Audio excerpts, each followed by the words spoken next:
Arthur, ore por nós, por favor. Senhor, nosso Deus, nosso Pai, graças te damos porque estamos aqui, Senhor, na casa do teu Filho, para poder estudar a tua palavra, Senhor. Dirige, meu Deus, esse estudo, Senhor, que tudo seja feito para a glória do teu nome. Faz o vídeo em paz, Senhor, abençoa cada um de nós. Em nome de Jesus, nós te pedimos e agradecemos. Amém. Amém. Estamos iniciando mais um estudo do nosso grupo interdisciplinar de estudos e análises de BA. E continuando o estudo a respeito dos reis de Judá e de Israel. Na semana passada nós falamos a respeito da divisão do reino. Vimos que a divisão do reino ela foi da vontade operativa de Deus, já tinha sido profetizada nesse sentido. E vimos também o reinado de Roboão. E vimos como Roboão começou até temente a Deus, não se insurgindo contra a divisão do reino, mas depois, com a péssima educação que teve, com a mãe idólatra que tinha, ele acabou se desencaminhando aí e sendo inclusive servil a Faraó. E agora nós começamos a estudar o primeiro rei de Israel, do reino do norte, que foi Jeroboão. Vimos que Jeroboão começou muito bem. Ele foi escolhido por Deus porque ele era um homem capaz, era um homem que tinha condições de reinar, tanto que Salomão, com toda a sua sabedoria, o havia colocado sobre a tribo de Efraim, que era a maior tribo do reino, que acabou sendo o reino do norte, o reino de Israel. O profeta Aías disse a Jeroboão que ele haveria de ser rei sobre 10 tribos, e Jeroboão não se precipitou. Nós terminamos a aula dizendo que ele não havia se precipitado. Por quê? Porque aguardou o momento certo. Quando Roboão foi para ser constituído rei, ele não voltou do Egito já se declarando rei. Eu confesso que se fosse eu já teria dito, se o rei sou eu e tal. Não, ele esperou Roboão se arrebentar, não é? E aí o povo foi ao encontro dele e pediu que ele reinasse. E ele reinou. E a gente viu que ele estabeleceu a sede do reino em Siquém, que era uma cidade da tribo de Efraim. E de lá ele foi para Penuel. E nós paramos na semana passada aqui. Um Jeroboão cauteloso, confiante. Um Jeroboão sábio. Um Jeroboão que soube aguardar o momento de servir a Deus.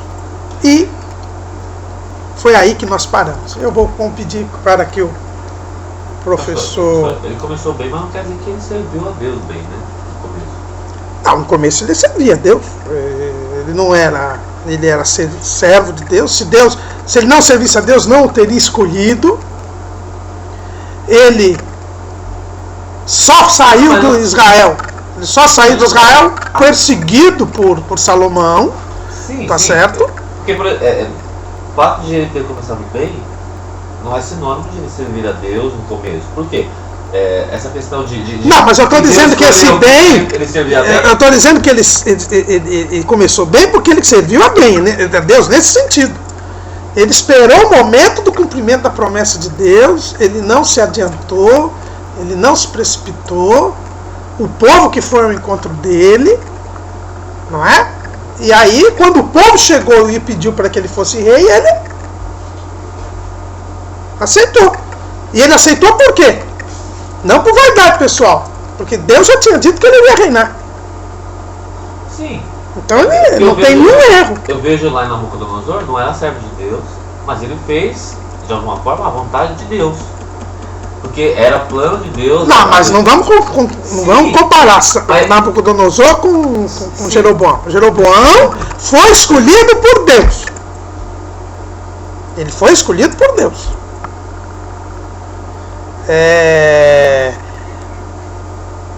Ele ficou na dele. Quando o profeta chegou, o que ele fez?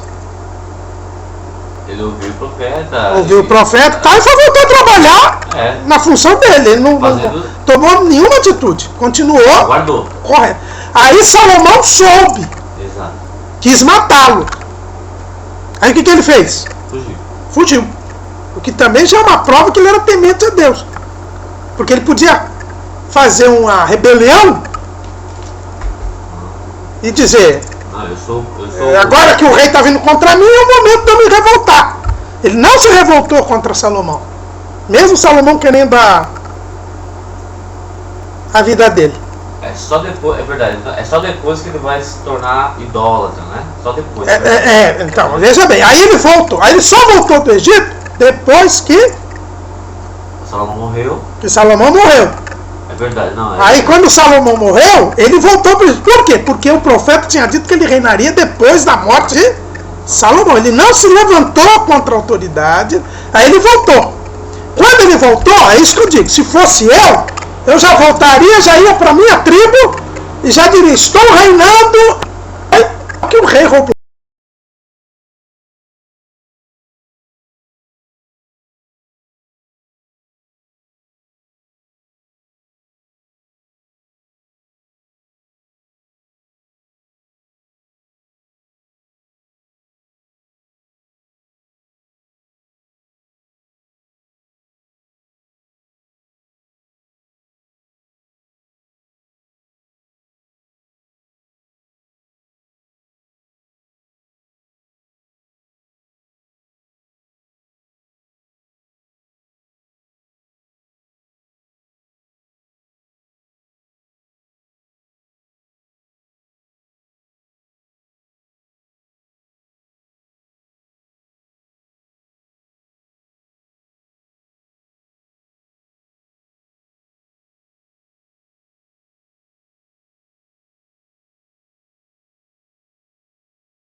Olha, de Gênesis, Apocalipse, é muito trabalhoso, né? Um extremo, né? De Dan. Estudar de manhã, domingo, Mas Davi falou assim, não quero oferecer sacrifício que não custe, né? Exato. Não custa. Outra coisa,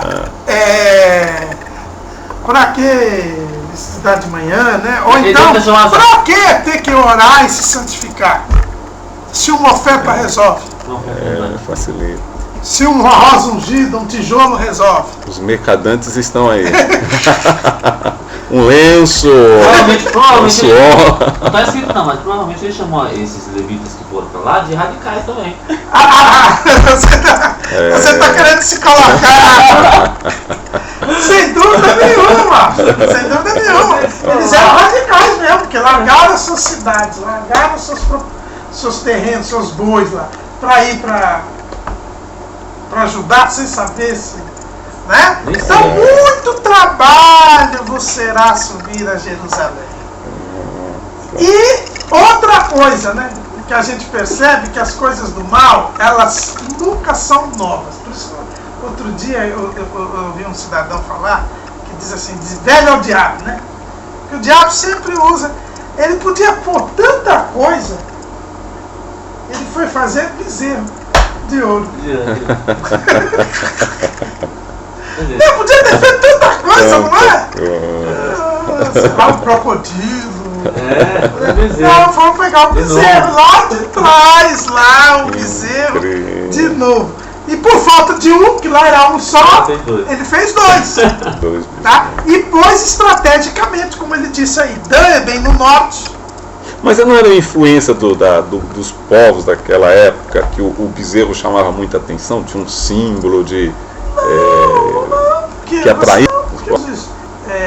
Tinha Deus bezerro, Deus... Lá no deserto eles fizeram o bezerro. Eles fizeram o bezerro simbolizando a força, no caso. Porque tinha o Deus... Não, porque o bezerro, na verdade, é o touro que é forte. Né?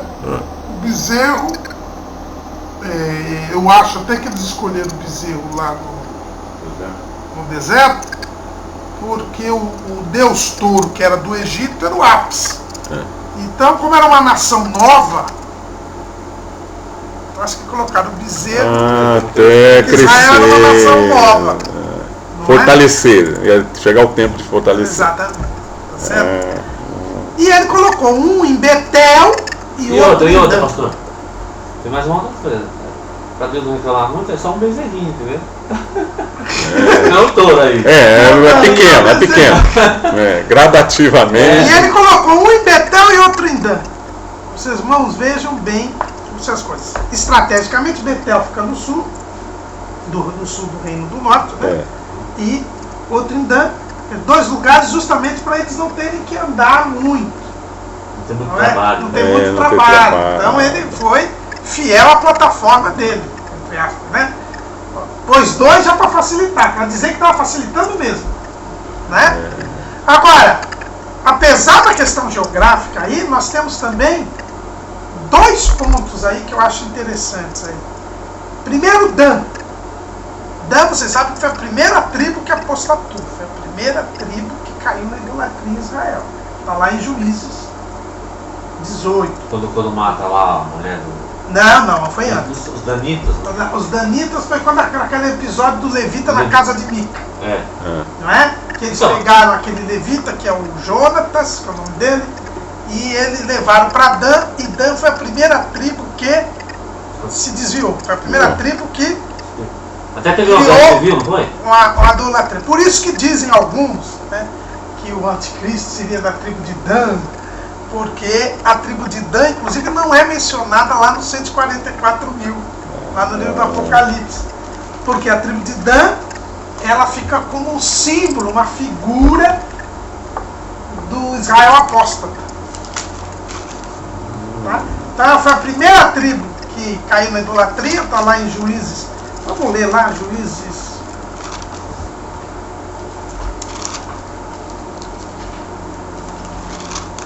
Juízes 18. Deixa eu ver, estou falando aqui de 18.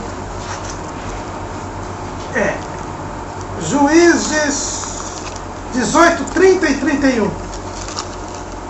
E os filhos de Dan levantaram para si aquela imagem de escultura. E Jonatas, filho de Gerson, o filho de Manassés, ele e os seus filhos foram sacerdotes da tribo dos Danitas, até o dia do cativeiro da terra. Assim, pois, a imagem de escultura que fizera Mica, estabeleceram para si todos os dias que a casa de Deus esteve em Siló. Entendeu? Então, os Danitas, eles seguiram a idolatria institucionalizada, né? Quando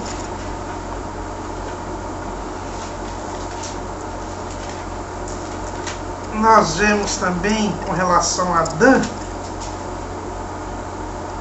é interessante. Posso ler também o Gênesis 49 e 16? É isso que eu estava procurando, é isso que eu estava querendo, pode ler. Que fala: Dan julgará o seu povo como uma das tribos de Israel, e Dan será serpente junto ao caminho, uma víbora junto à vereda, que morde os calcanhares do cavalo e faz cair o seu cavaleiro por detrás. É isso, é esse versículo que eu estava procurando. Julgará o seu povo como uma das tribos de Israel?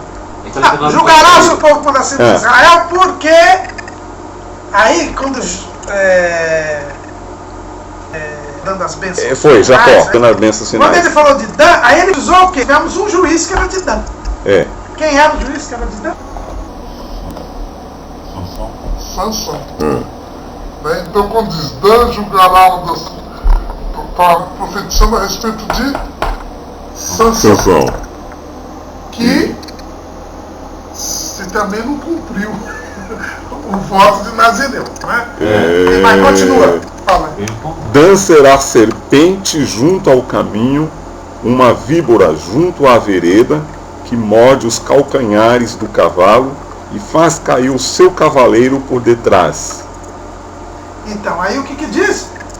Dan está sendo comparado aí a serpente. A serpente é a traição. Traição. Tá certo? Então mostra exatamente que Dan está dentro do traidor, né? Dentro da, simbolizando aí o traidor, aquele que aposta, aquele que falta confiança. Então, faz cair o seu cavaleiro por detrás. Exato. Essa serpente, o saudoso irmão Walter fez um estudo sobre essa serpente. Ele sempre falava sobre isso. Ele estudou aí, é uma espécie que tem no deserto lá, terrível, que ela não morde, ela não ataca as pessoas, ela ataca os animais onde estão as pessoas. E quando pica o animal cai, aí a pessoa cai, aí a serpente ataca a pessoa, ela é traiçoeira. É uma espécie que tem lá. Faz cair o seu cavaleiro. Tá certo? Então, é exatamente a traição. Né? Quer dizer, ela ataca uma coisa para atingir outra. Né? Bem a imagem, por isso que dizem alguns, né? Então, a gente não pode dizer que o anticristo, assim, etnicamente será da tribo de Dan, porque a gente sabe que essas 10 tribos hoje elas estão esparsas, né? Mas, sem dúvida nenhuma, Dan é uma figura, é um tipo da parte de Israel que vai apostatar. Então não é por acaso que um dos bezerros vai ser colocado em Dan. E o outro... O versículo 18 fala assim, ó, e outra coisa... A tua salvação, espera ao Senhor. Não, mas a tua salvação espera ao Senhor, exatamente. Quer dizer, tem a ver, quer dizer, quando ele vê esse quadro de Dan, aí ele clama pela salvação de Deus. Né? Outra coisa interessante com relação a Dan é que ela estava ali no norte, mas Dan é a única tribo que ocupou uma área que não era correspondente à sua herança. Se vocês lerem depois lá em Josué, foi dado uma... Tanto que aqui em Juízes diz o quê? Que eles acharam que a terra que eles tinham dado para eles era pouca, não daria, e eles foram em a outra terra e ocuparam a outra terra. Sem dúvida. Então também aí é a única tribo que ocupou uma área que não foi sorteada. Quer dizer, também mostra uma desobediência, uma inobservância da palavra, porque Deus que mandou fazer o sorteio. Né? Então Dan sempre está ligado aí à rebelião, à rebeldia, à traição, não é? A apostasia, idolatria.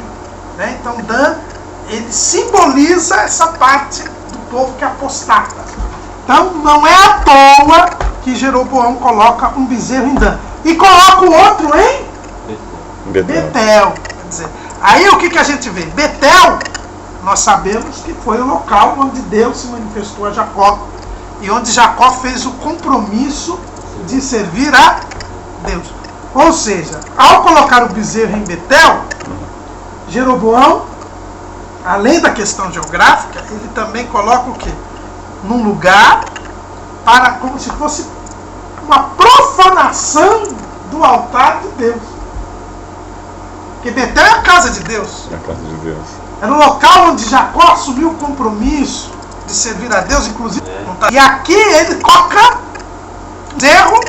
Deus no lugar de Deus. Isso dá uma demonstração da apostasia. Tá? Isso não A é. apostasia também envolve a profanação. Porque o maior apóstolo, a maior blasfêmia que vai haver na história, qual vai ser? Vai ser justamente o anticristo se colocar no lugar de Deus no templo de Deus. Tá? Ou não há um trocadilho, apostatar e apóstolo?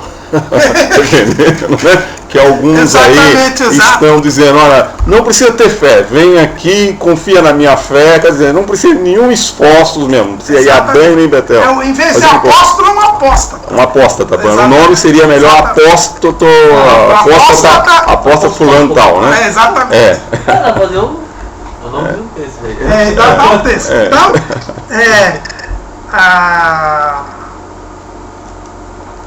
eu lembro uma vez um texto de um artigo que era assim, apóstolos e apostulos. Tá certo? Bem colocado. Né? Então, nós temos aí, embora seja um fato histórico, a gente pode ver uma tipificação. Né? Então, o que a gente percebe? Na apostasia sempre tem a rebeldia, a desobediência, simbolizada aí e a idolatria simbolizada aí por Dan. Mas também tem a profanação. A profanação, a imitação do santo, que é representada por Betel. Né? Dan o bezerro de Dan simboliza o quê? A apostasia no seu aspecto de idolatria, desobediência, rebelião. Seria a parte final. Não, né? Não, vamos dizer assim, a parte... Eu não tinha nem pensado em parte, mas já que você criou essa palavra, a parte interna da apostasia, a gente pode ver que é a rebelião, a desobediência, a parte de dentro da apostasia. É rebelião, desobediência e incredulidade, né? Rebeldia. Ela vai se revelando até chegar. Agora, a parte externa da apostasia é a profanação. Né? Há uma profanação. Ela se apresenta exteriormente como uma profanação. Quer dizer, ela é uma imitação das coisas de Deus, mas ela é uma profanação. Agora, nesse caso, eu vejo que teve momentos que Davi, quando o general dele falou que não era para contar e que Deus tinha dado vitória, ele mostrou uma incredulidade, mostrou uma desobediência e até mesmo uma soberba, mas ele não profanou. Quem? O Davi. Porque o general advertiu, olha, Deus te deu vitória, olha, para que contar os soldados? Então ele mostrou incrédulo, ele passou por isso. Foi desobediente, porque Deus estava usando o general e ele viu que tinha ganho muitas vitórias, não pela quantidade de soldados. E mostrou soberba, eu mandei, agora você tem que cumprir. Mas aí ele não profanou, né? Ao contrário, ele se arrependeu. Porque no caso de Jeroboão, mesmo com essa incredulidade, desobediência e soberba, o pior de tudo foi a profanação, não foi? Não, mas aí eu vou dizer até o seguinte, ele profanou, mas é como você disse, se ele não tivesse teimado, mesmo com isso...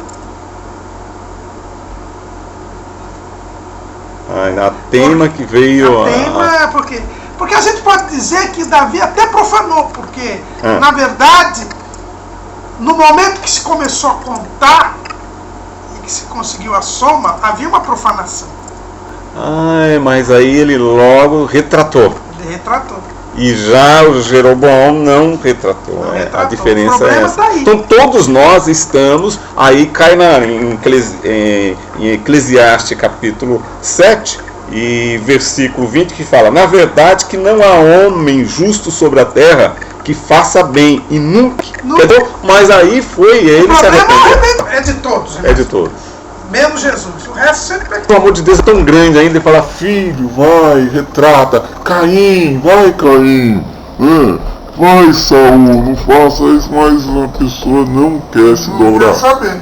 Então começou aí o Dan e Betel, né? E o que a Bíblia diz? Versículo 30, 12 e 30. De 1 Reis, né? E este feito se tornou em pecado. É isso que a Bíblia vai chamar sempre de pecado de Jeroboão. A gente vai ver dali para frente, sempre a questão de chamar o pecado de Jeroboão. Tá? Só que a gente tem que entender esse feito, colocar os dois bezerros. Agora, todos os reis de Israel vão cometer o pecado de Jeroboão. Não vamos, porque tem gente por aí que já diz assim: Jeroboão amaldiçoou o povo. Então, não. Todo rei que entrou poderia ter tirado esses bezerros. Ninguém nunca tirou esses bezerros. Então, quando ele não tirava, a omissão dele é o que nós chamamos em direito penal da omissão comissiva. Tanto que a omissão é um pecado. Né? Exato, então. É a omissão comissiva. Quer dizer, em omitir-se a tirar os bezerros, você cometia um pecado. Tá? Então é o que... É aquele pecado lá, que Jesus vai dizer lá, assim, agora não lembro a passagem, mas diz lá, Jesus fala assim: estive com fome, não me deste de comer.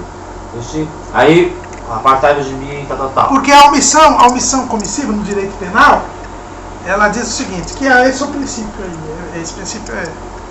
Qual é? Quando você tem o dever de agir e não age. Quando que a omissão ela é comissiva? Quando você tem o dever de agir e não age.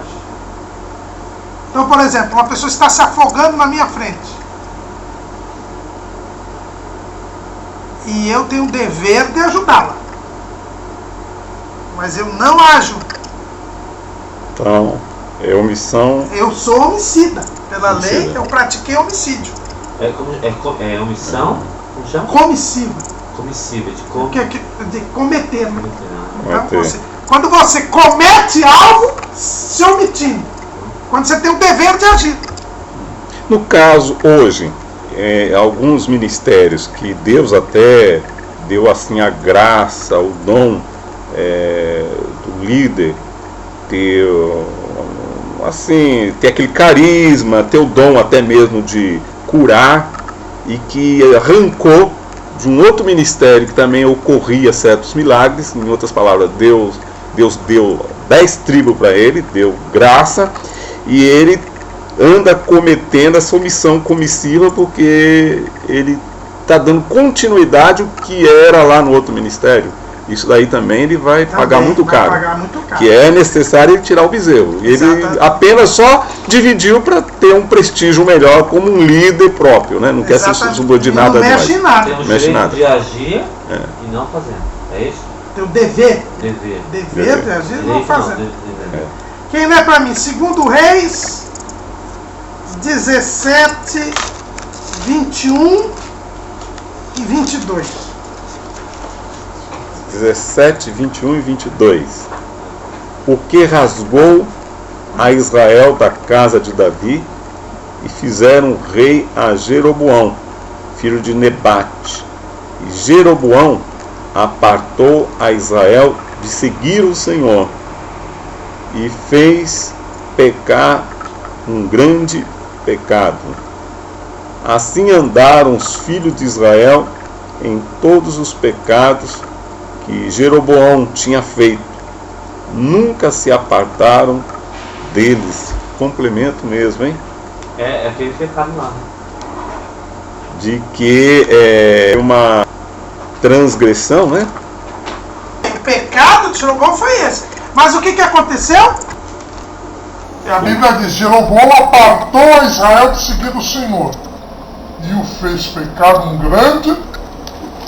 Assim andaram os filhos de Israel em todos os pecados de Jeroboão tinha feito. Nunca se apartaram deles. Então, o pecado de Jeroboão, mas o povo seguiu.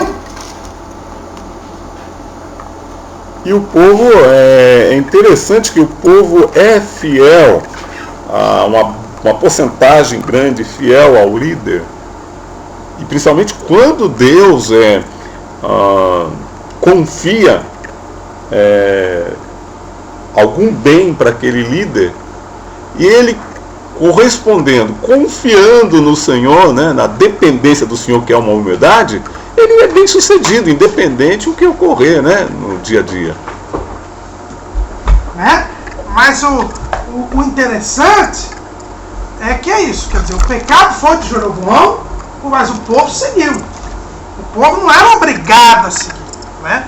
A gente tem que tomar cuidado para não dizer que Jeroboão amaldiçoou o povo e aí passou o pecado de Jeroboão para o povo. Não é bem isso, né? Senão a gente vai entrar naquele negócio da maldição hereditária, daquelas coisas lá que não tem cabimento. Agora, no caso, o povo, professor, que é confiado menos, a Bíblia não fala que a quem é muito confiado mais vai ser cobrado. No caso que Deus confiou na liderança, a responsabilidade maior atribui a ele, né, para influenciar alguns líderes que estão à frente do trabalho, e aquela pessoa que submete por completo e confia no líder, embora a Bíblia diz que nós devemos ser prudentes, fazer como os crentes lá da Bereia, né? Olha, vamos confiar o que Paulo está falando, mas eles já eram crescidos, mas aquela pessoa que ainda está tomando leitinho, está na dependência daquele líder, ele tem que responder muito. Não, veja bem, o líder vai responder mais do que os outros, com certeza. Mas isso não quer dizer que os outros são isentos. É isso que eu estou querendo dizer. Porque a tendência do pessoal hoje em dia, principalmente esse negócio de princípio de autoridade espiritual, paternidade espiritual, que dizem por aí, é isentando os liderados, ou criando uma intermediação entre o líder, o liderado e Deus. Isso está errado. Foi o que a gente viu até lá quando a gente estudou os pequenos grupos. Né? Isso está errado. Né? Aqui a frase aqui do Talmud que eu falei para vocês aqui. Todo aquele que torna uma multidão meritória, nenhum pecado virá atrás dele. Mas aquele que faz uma multidão pecar, a este não serão dados os meios de obter o arrependimento. Moisés alcançou a virtude e conduziu a multidão à virtude. Portanto, o mérito da multidão lhe pertence, pois está escrito: ele efetuou a justiça do Eterno e seus juízos para com Israel. Isso é Deuteronômio 32, 21. Jeroboão, filho de Nebate, pecou e levou a multidão a pecar. Portanto, a iniquidade é devida a ele, pois está escrito: pelos pecados de Jeroboão que ele cometeu e fez Israel cometer. 1 Reis 15 e 30. Então, o que é isso aí? Está dizendo exatamente o que você está falando aí. Quer dizer, o líder que faz o povo pecar, ele tem um pecado a mais que os outros. Porque o povo pecou e ele ainda tem o pecado de ter feito o povo pecar. por isso que ele vai sofrer uma pena maior. É bem colocado. Tá certo? Por isso que ele vai sofrer mais. Acho que a expressão correta é essa, que tem um pecado. Isso. Respondo por isso, mas o livro tem o pecado a mais. Mas exato. Qual é o Deuteronômio, pastor? Deuteronômio 33, 21. 1 Reis 15 e 30. Então foi com base nesses dois versículos que veio esse pensamento aqui dos sábios judeus, né? O Talmud lá, Tratado dos Pais. Sim. E aí no caso do Jeroboão, o capítulo 13 que eu posso entrar quando o profeta Aías prediz contra o altar, que ele vai oferecer Antes da gente entrar nisso, tem outro ponto aí. A gente falou do pecado de Jeroboão. Aí o que ele fez? Ele arrumou os bezerros. Agora, ele sabia que os levitas não aceitariam fazer adoração aos bezerros. Então ele arrumou um outro sacerdócio. Ele criou uma classe sacerdotal. Para induzir o povo. Não! Por quê? Ele sabia que os levitas não iriam aceitar. Os sacerdotes do Senhor não iriam fazer. Sim, é verdade. Então ele resolveu criar uma classe sacerdotal. Por quê? É aí que eu falei. Ele quis controlar a religião. A religião, versículo 31, Tá certo? E o que ele fez? Criou um templo. Também fez casa dos altos. E fez sacerdotes dos mais baixos do povo, que não eram dos filhos de... Quer dizer, ele fez uma classe sacerdotal... Os mais baixos, quer dizer, os mais vis, povo, é isso? Os mais baixos, quer dizer... Esses baixos aí, quer dizer assim, dos mais humildes, né? Acho que é da questão assim, da ralé da sociedade. Que aí é fácil dele manipular. É bom, é melhor para ele manipular. Exatamente. Aí aquele pensamento que você tinha começado semana passada. Que era o pensamento do poder. Jeroboão, lembra que você tinha escrito aí? Você falou lá do Jeroboão. Você falou semana passada, você começou falando semana passada que o que motivou Jeroboão foi o poder. Lembra que você falou? Olha, você que falou das suas anotações. Então, mas aí eu... Você falou que... Você até ligou para mim pro telefone para perguntar? Que o Jeroboão e tanto o Roboão que almejavam o poder, né? Enquanto Salomão é a fama. Exatamente. Então, Jeroboão almejou o quê? O poder. O poder. Por medo de perder o poder, ele leva o povo à idolatria e ainda monta uma classe sacerdotal. Tudo ligado a poder. E por que ele pega dos mais baixos do povo? Para poder manipulá-los. Porque esses mais baixos, a gente pode... Eu posso até depois ver no original aí, mas eu tenho que entender que seja dos mais simples, os mais pobres, justamente porque iam ficar dependendo economicamente do tesouro do reino. É interessante que ele fez casa dos altos. Os altos são os altares que tinham, né? Sim, lógico. E fez sacerdote mais baixo. Eu gostei. Gostei. Ele fez casa dos altos e sacerdote dos baixos. Para agradar todo mundo, né? Eu gostei dessa. Gostei dessa. Repete aí, Repete aí. Jeroboão, no versículo 31, o texto diz que ele também fez casa dos altos, né, e fez sacerdote dos mais baixos do povo. Contraste aí, né? Casa dos altos e sacerdote dos mais baixos. Bem colocado, né? Querendo agradar todo mundo. Querendo agradar todo mundo. E ameaçar esse não seguir a minha regra, Eu suspeito. Eu acho aquele negócio da festa que você Hoje falou, em dia tem a não ver- tem isso, né? Não, não tem. Hoje em dia. Não é isso, né? Não. Você segurar as pessoas pelo dinheiro?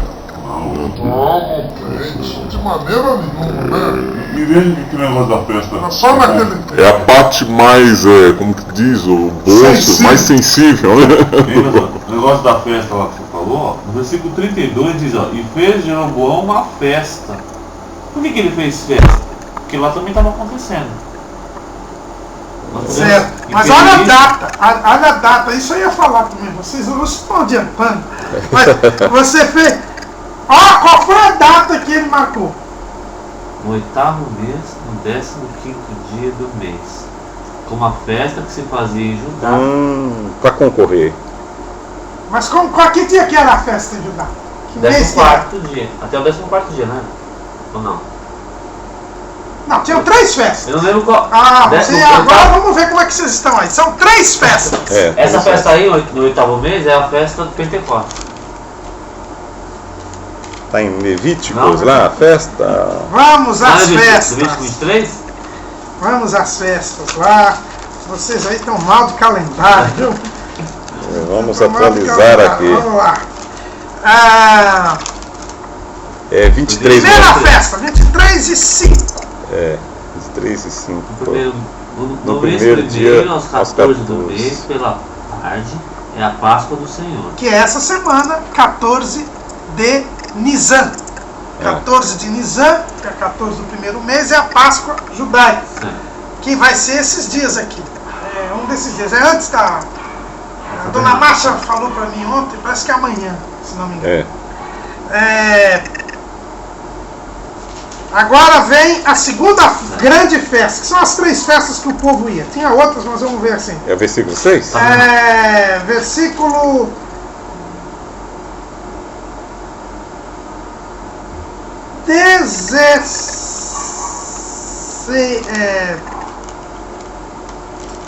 16.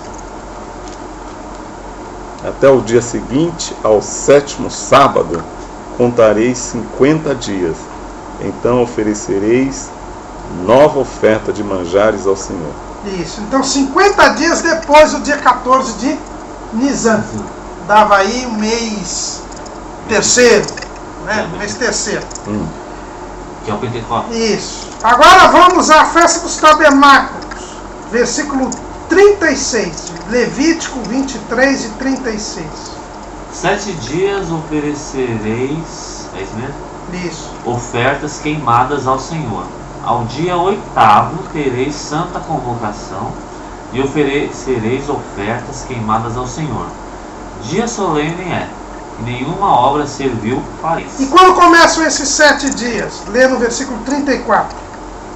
Fala aos filhos de Israel dizendo, aos 15 dias deste mês, 7º, será a festa dos tabernáculos ao Senhor por 7 dias. Então, agora vem a data lá do... Ao 8º mês do dia 15º do mês. Um mês depois da festa dos tabernáculos. Certinho, hein? Que era para não deixar o povo ir mesmo na festa dos tabernáculos. Ele não marcou no mesmo dia. Ele marcou um mês depois da festa dos tabernáculos. Agora dá para deduzir. Era a festa da colheita. Aqui é festa da colheita? É, a festa dos tabernáculos era a festa da colheita. Né? Então ele marcou não no mesmo dia, mas de tal maneira que não deixasse as pessoas irem para Jerusalém. Agora ele correu perigo. Um mês depois dá de entender que sempre aparece olha, até daqui um mês eu vou dar uma corridinha. Não, mas aí é que está o negócio, aí é que está o negócio. Tinha colheita. Ele marcou um mês depois, que aí o pessoal colhia, não precisava ir a Jerusalém, depois é que fazia os negócios. Bem o comodismo, lento, aqui o de um mês. Vocês podem cuidar dos seus negócios. Depois serve a Deus, né? Hã? Primeiro cuida do seu, depois você serve a Deus. Exatamente. É o bezerro, né? Isso também não acontece mais, né? Isso não acontece mais. Você não tem isso de jeito nenhum. Não tem mais facilidade hoje em dia, né? Não, esse negócio de primeiro você se serve. E o que sobrar, Depois você serve, entre aspas, a Deus. é. Não tem isso aí? Quer dizer, tinha isso aí, né? Hoje não, mas... Inversão dos valores? É. Aqui na tradução dos mais baixos, aqui na tradução da Bíblia hebraica está assim: e fez uma casa de altares e estabeleceu sacerdotes de todas as camadas do povo, que não eram dos filhos de Levi. Esses mais baixos, quer dizer, de todas as camadas do povo, né? E todo mundo podia ser sacerdote nessa tradução, não é? Um bom salário, com uma festa, numa época mais folgada, e o que mais? Eu não entendi. Que ele tinha imaginado no seu coração. Porque, Essa questão de um mês, depois eu não entendi direito. porque a festa dos tabernáculos era no 7º mês, no dia 15. Então assim que havia colheita, porque essa festa é no outono, é o momento da colheita. Colheu, Então assim que colhia, já ia fazer a festa. sem Porque Deus colocou o seguinte, o propósito. Assim que colher, a primeira coisa que você vai fazer é agradecer a Deus. Então você não tinha tempo de negociar a sua colheita, de guardar a sua colheita, tá certo? Porque era daquilo que você vivia. Você está num país agropecuário, né? Então você tinha que parar tudo, assim que colhia, parar tudo e agradecer a Deus. Agora não, você vai um mês. Primeiro você resolve todos os seus problemas, negocia. Oferta de Caim. É igual que aconteceu lá no tempo de Neemias também. Exatamente. O vizinho lá, o pessoal primeiro foi resolver as as suas coisas e depois você vem aqui. Não tem problema. Não é? Não acontece nada. Outra coisa que é interessante aqui que ele faz, o Jeroboão.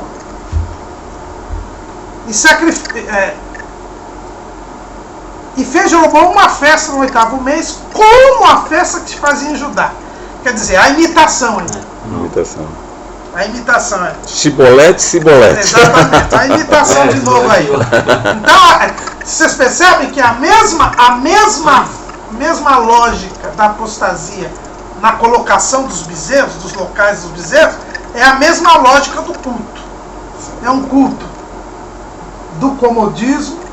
Outra coisa que ele diz, parecido, imitado, né? E ele que sacrificou no altar. Ele assume a posição de sacerdote.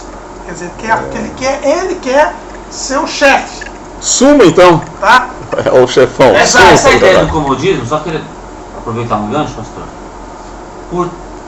Por trás não, mas ali, com essa ideia do comodismo, não está essa teoria que criaram com base na vida de Ezequias, quando ele adoeceu e Isaías foi lá. Não está essa ideia de que quem tem crédito com Deus pode às vezes ficar sem orar, por exemplo. Então, por exemplo, se você ora bastante, não tem problema, você fica um mês sem orar porque você tem crédito. Assim como Ezequias, você vai morrer, e tá, põe tua casa em ordem. Alguns, com base nisso, falam assim, tá vendo aí? Ele orou a Deus porque ele tinha crédito. Quer dizer, ele teve mais 15 anos porque ele tinha crédito. Ou seja, é cômodo você dizer que tem crédito. Posso pensar então que uma parte do comodismo é essa ideia também de ter crédito? Sim, por quê? Porque por essa ideia do comodismo, essa ideia do crédito é a ideia do seu merecimento. Quer dizer, envolve aquela questão que eu falei da soberba. Porque na verdade esse negócio de crédito. Não tem esse negócio de crédito. Se a gente fala de entrar no famoso problema que ocasionou a reforma. Qual é a doutrina das indulgências? O que são as indulgências? Eu compro. São créditos. São créditos, é verdade. Só que aí barganha, ao invés de orar, deixa que eu oro por você, só trazer o dinheiro. Traga o dinheiro. Não, o problema é o seguinte, quando você trava o dinheiro, você ganhava créditos. Então, é o dinheiro, aí é o dinheiro. Não, mas a indulgência não é só dinheiro. A indulgência não é só dinheiro. Não, mas o fiel, ele não precisava se preocupar em orar e nem cultuar. Era só trazer o dinheiro, porque eu, como sacerdote, vou fazer a tua vez. O importante é você trazer o dinheiro. Não, mas a Não. indulgência não era só o dinheiro. Ah, Não, por exemplo, se você faz alguns sacrifícios, algumas penitências, você adquire créditos diante de é a Deus. penitência, sem dúvida nenhuma. Né? Entra a penitência. A indulgência essa ideia é a ideia de que você tem acesso aos méritos de Cristo. E você chega e vai acumulando no tesouros celestiais créditos, méritos. Só que essa penitência, ela é determinada por mim que sou sacerdote. Não passa de necessariamente. Dan, não passa de Betel. Não necessariamente. Normalmente, o que se diz que um decreta a indulgência, quem decreta a indulgência é o sacerdócio. Né? Ou o Papa, às vezes não decreta, ele diz assim, se alguém vai em algum lugar, mas às vezes é a visão de alguém que teve, que um santo disse, que se você fizer tal coisa, beneficia as almas do purgatório, beneficia você, entendeu? Mas são os méritos. Então, mas aí transferindo isso para algumas igrejas aí evangélicas, nós determinamos esse mês, fizemos uma planilha que você tem que cumprir isso, né? Trazer uma oferta específica para isso que nós estamos impondo. Então, é uma penitência. Se você trouxer, nós vamos orar em favor disso. Vai estar até já escrito aqui, vai determinar. Ao contrário, então você não tem crédito. Exatamente. Essa é a ideia de crédito. Então, e essa ideia de crédito está bastante difundida no meio da Assembleia. Eu nem conhecia isso aí, não. Você está falando, eu nunca tinha ouvido ninguém falar isso aí. Mas se estão falando... Não? Não, nunca ouvi ninguém falar esse negócio de crédito. Mas isso não existe. Isso não Mas existe. você sabe do que eu estou falando? O rei Ezequias... Sei, que ele... Só que ele não tinha crédito nenhum. Aí as pessoas falam assim, tá vendo aí, ó? Deus falou para Isaías lá, Isaías falou, tá, ele é bom. Aí ele fez uma oração, lembra-te, servir fielmente, tá, não sei o quê. Depois Deus manda Isaías voltar lá e falar, dá 15 anos pra você. Aí as pessoas apoiadas nisso, Erroneamente. falam, você tá vendo aí? Ezequias orou assim porque ele tinha crédito. Porque ele viveu fielmente e tal. E por isso, Deus deu 15 anos para ele. Como se ele tivesse, então, crédito mesmo. Mas isso é uma interpretação. Mas vamos forçada, estudar Ezequias. a gente vai estudar Ezequias. Além de ser não é forçada, é totalmente errada. Porque Deus deu 15 anos de vida para Ezequias, não foi por causa de crédito dele, foi por causa da promessa que Deus deu a Davi. Sim, dos anos. Porque ele não tinha descendente. Tanto é que Manassés, o senhor falou para mim uma vez, que Manassés Manassés vai ter 12 anos quando reinar. Exatamente. Ele tinha se descuidado de ter filhos. Aí coloca a tua casa, seja homem, né? Seja macho. Exatamente. Coloca a tua casa em ordem, é isso. É isso. Não é porque ele tava... Não é tá certo. E as pessoas não, tá vendo? Não tem nada que ver. Mas isso eu não sabia, mas é uma coisa... Bom, agora o outro, aí depois foi a Betel e fez também o sacrifício, não é? E também estabeleceu os sacerdotes dos altos que fizeram. Aí sacrificou no altar que fizeram em Betel no dia 15º do 8º mês. Vocês verem que no dia 15º do 8º mês ele vai a Betel, que era o culto semelhante. Então ele vai no bezerro, que era a imitação. Agora, o outro dado aí que eu acho interessante, do mês que ele tinha imaginado no seu coração. O que a gente percebe aí? A gente percebe que o culto foi feito conforme a imaginação humana. Mais uma vez a soberba. Apostasia. Mais uma vez a soberba. Mais uma vez, o culto apóstata ele é feito conforme a imaginação humana. Ele é feito voltado para o homem, para agradar o homem, conforme a razão humana. Tá? Então, A gente vê aí bem as características da apostasia. Tá? E esse povo é o povo que vai ser destruído. O povo que não larga os pecados de Jeroboão é o povo que vai ser destruído. Por quê?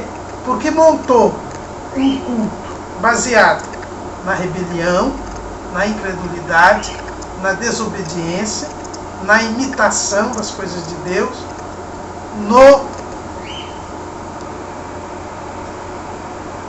na imaginação humana, na imitação,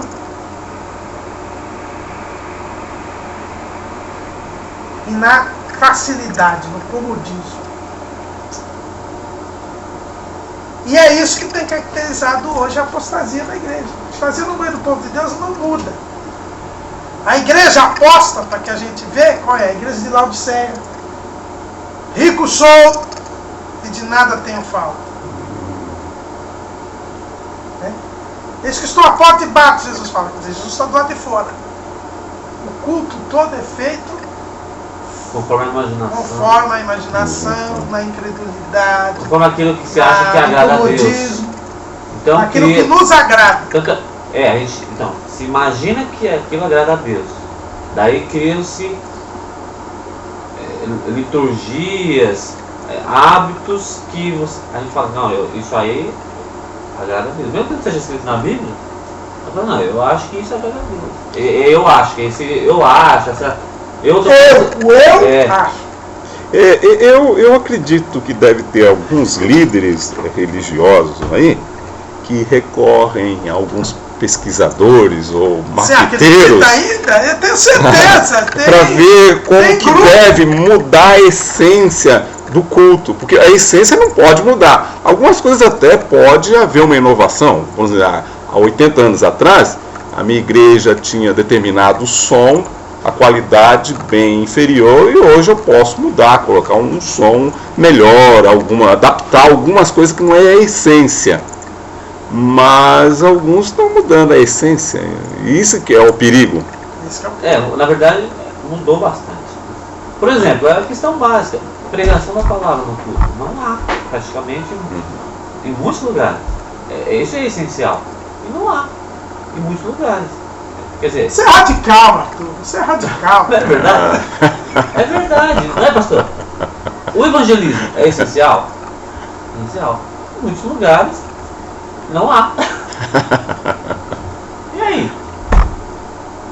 Então, mas pergunta se tem som novo lá. Tem. Pergunta se tem tudo tecnológico. Tem. Mas tem Bíblia.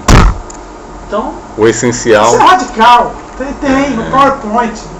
Tem a Bíblia no PowerPoint. E diz que tem algumas igrejas que não tá mais cobrando do membro carregar a Bíblia para casa. Não pode vir ser. Algumas igrejas ainda o cidadão leva, porque hoje em dia o normal é ninguém levar a Bíblia. Tá lá no Data Show. E lá eles podem até manipular, talvez, quem vai conferir. O problema é isso, é passar pro cidadão acompanhar ali. E como no caso ele não tem Data Show, ele não lê a Bíblia. Não tem Bíblia. Outra que é cômodo, é pesado levar o livro. Hoje em dia não tem mais. Hoje já tem o celular, você já põe a Bíblia no celular para não ter que ficar levando. E alguma. Em vez de falar, abre aí, entendeu? E nem precisa desligar, alguma ligação extra. O pastor José Wellington falou isso aí. Que o pregador, foi o pastor Magalhães lá, que é o vice-presidente do Ministério de São Miguel Paulista, uma palavra muito boa. Ele falou dos crentes que já pegam umas biblinhazinhas desse tamanho assim, para não ter que se mostrar que é crente. E aí fala a pessoa. Porque ele estava falando que o pastor hoje em dia, tem muitos pastores hoje em dia que querem parecer empresários.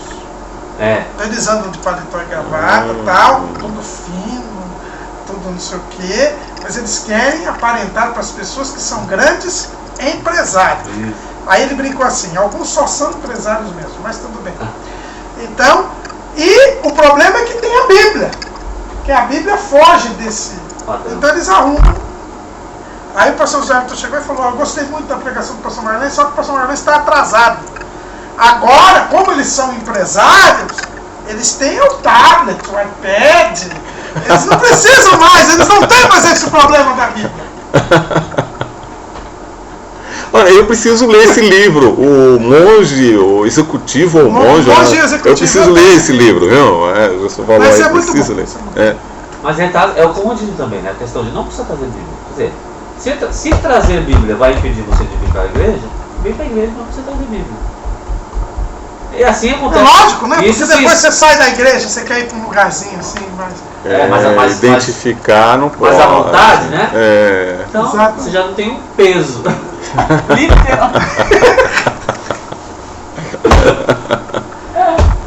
Mas pode ocorrer, né? Que alguém fala assim, mas o teu falar denuncia. Quem falou que isso não sei falar? Então, isso tudo mostra aí a questão dos vizinhos. Agora, então, Deus não ficou inerte a essa situação. Aí vamos para o capítulo 13. E eis que um homem de Deus veio de Judá com a palavra